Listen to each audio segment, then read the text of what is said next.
So here is a new thing that is happening with Somalians and Bangladesh nationals. They actually hire police. They hire one policeman to come and sleep with them, and then they pay them 500 per night. So this is a new thing.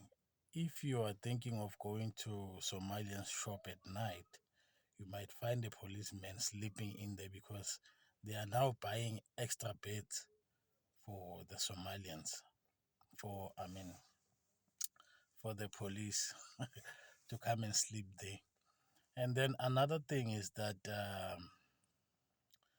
police cars are now used as Uber, like Uber Eats and Mr. D delivery by Nigerians.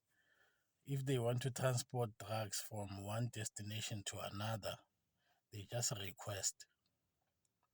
They just request a ride, and then police take them there to another destination from wherever they are.